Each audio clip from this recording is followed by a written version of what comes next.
Assalamualaikum warahmatullahi wabarakatuh. Saya Nadia, mahasiswa Universitas Surya Kencana Fakultas Hukum semester 2. Kali ini saya akan mencoba menjelaskan masih di bab 5 mata kuliah hukum pidana.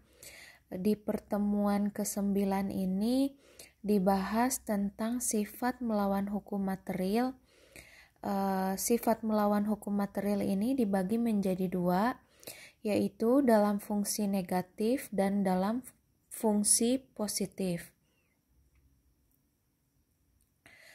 Kemudian di sini dalam fungsi negatif adalah dijelaskan mengakui kemungkinan adanya hal-hal yang diatur di luar undang-undang untuk menghapus sifat melawan hukumnya. Ini dalam artian melawan hukum yang mana, yakni melawan hukum yang memenuhi dalam rumusan undang-undang.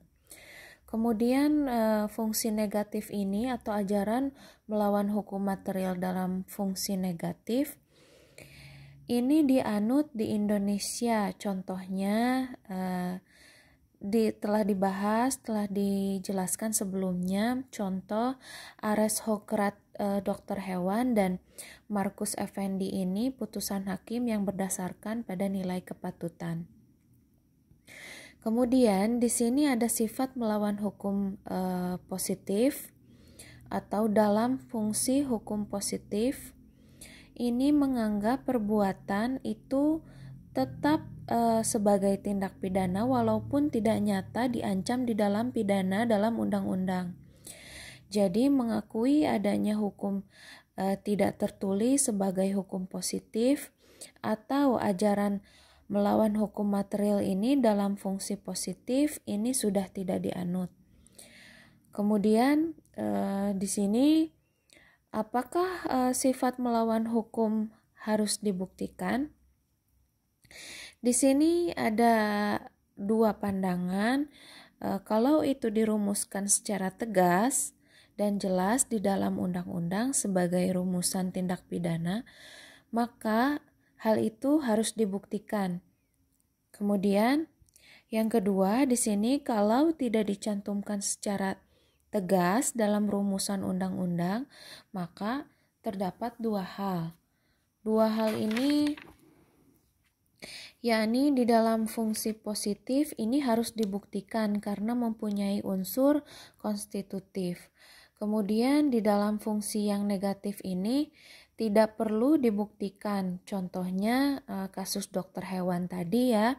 Jadi dari segi kepatutannya mengapa tidak harus dibuktikan? Karena otomatis apabila di sini ada yang menyumbangkan sesuatu yang berbau materi, ini bukan karena paksaan. Jadi kesimpulannya adalah tidak perlu dibuktikan. Kemudian di sini yang dinamakan melawan hukum itu di dalam undang-undang kata-kata melawan hukum itu bermacam-macam. Melawan hukum itu seperti yang telah disebutkan di awal, wederrecht ini atau onrecht seperti diatur di dalam pasal 167, 168, 335 ayat 1 dan 552 KUHP.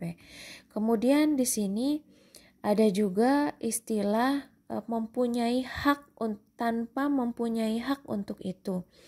Ini ada di dalam pasal 303, 548 dan 549 KUHP. Kemudian di sini ada juga tanpa izin atau zonder verlof.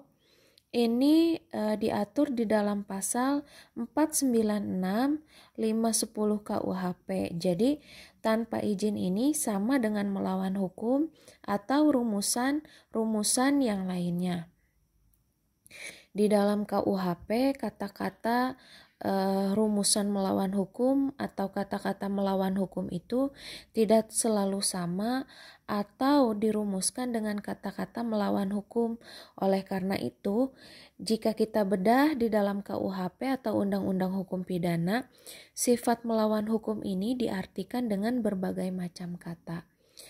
Baik, itu kiranya yang dapat saya sampaikan di pertemuan ke-9 ini. Terima kasih. Wassalamualaikum warahmatullahi wabarakatuh.